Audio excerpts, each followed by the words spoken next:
आज की कहानी पितृ ऋण कौन चुकाएगा। आकाश अमेरिका में अपने माता पिता के साथ रहता है।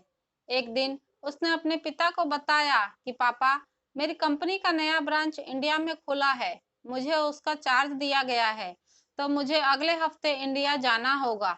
पिता ने कहा, पर अभी कुछ समय पहले ही तो 1 महीना वहां रहकर आए हो। आकाश बोला, मैं वहां तब कंपनी का नया ऑफिस स्थापित करने गया था। पिता बोले, और अब कंपनी ने इंडिया ट्रांसफर कर दिया है। वहां जो ऑफिस खुला है उसे अब कुछ समय के लिए मुझे संभालना है। पिता को जैसे धक्का लगा।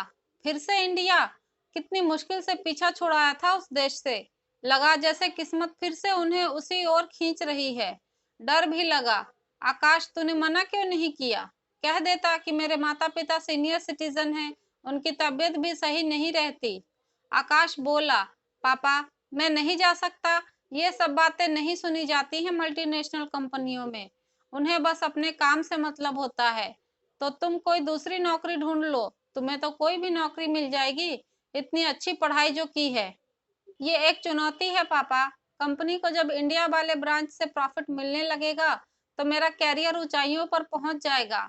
फिर वे मुझे एक कर्मचारी से साझेदार भी बना सकते हैं। आकाश का जवाब सुनकर वे चुप हो गए।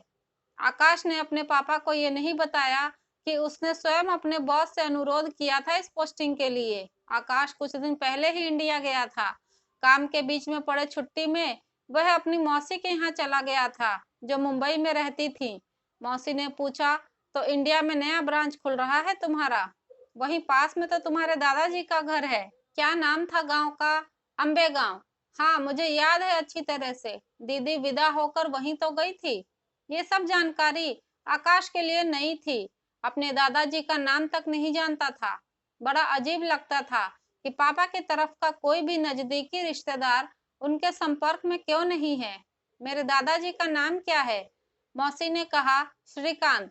इससे ज्यादा मैं नहीं जानती। अगले ही दिन वह अम्बे गांव पहुंच गया था। मन में हजार सवाल उठ रहे थे। उसकी फैमिली में कौन कौन है? क्या कोई अपना मिलेगा? धड़कते दिल से जब वह गांव पहुंचा तो एक बुजुर्ग से उसने श्रीकांत जी का घर पूछा। पता तो उन्होंने बता दिया, पर थोड़ा आश्चर्य जाहिर किया। कौन हो बेटा?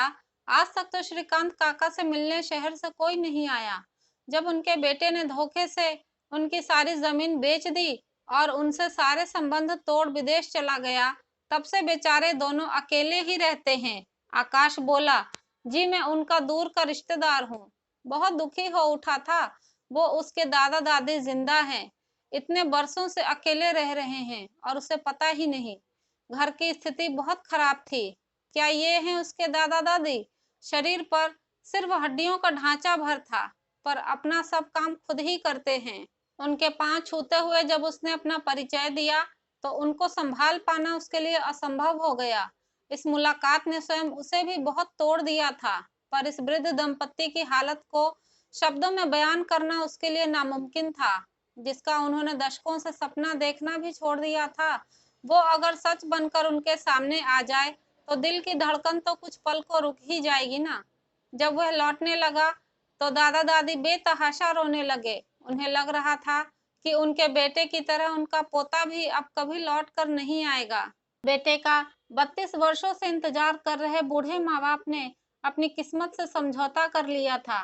दादी माँ, दादाजी, मैं आप लोगों को छोड़कर कभी नहीं जाऊंगा। शुक्रवार शाम को मैं वापस आऊंगा। आप बिल्कुल निश्चिंत रहें। नौकरी भी तो जरूरी है। शायद ये 5 दिन उनके जीवन का सबसे लंबा इंतजार रहा होगा।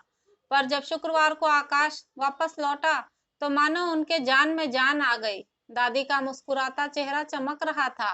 खून के रिश्ते में कोई बात तो होती है, वो हमारे मन के तार को हिलाने से कभी नहीं चूकती।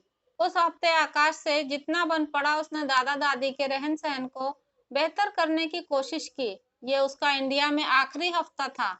अगले सोमवार उसकी वापसी की फ्लाइट थी, पर उसने अपने भविष्य की योजना मन ही मन तैयार कर लिया। पूरा 1 महीना लगा उसे अपने बॉस को इस बात के लिए मनाने में कि उसका ट्रांसफर भारत वाले कार्यालय में कर दें। इसके लिए उसे पहले से कम सैलरी पर काम करने के लिए भी राजी होना पड़ा, लेकिन उसे इन बातों का कोई दुख न था। उसने तय कर लिया था कि अपने दादा दादी की बची हुई जिंदगी में खुशियां भरने के लिए वह सब कुछ करेगा। जिस पितृ ऋण को अमेरिकी नागरिक बन चुके उसके माता पिता चुकाना भूल गए हैं, उससे उन्हें मुक्त करने का काम उनके बेटे का ही तो होगा ना। और फिर आकाश वापस भारत आया, अपने दादा के घर। उनको हर प्रकार की सुख सुविधा देने की कोशिश करने लगा। दादा दादी के तो मानो खुशी का ठिकाना ही नहीं था। अगर आपको ये वीडियो पसंद आई है तो इसे ज़्यादा से ज़्यादा लाइक और शेयर करें। चैनल पर नए हैं तो सब्सक्राइब अवश्य कर लें। कहानी सुनने के लिए आपका बहुत धन्यवाद।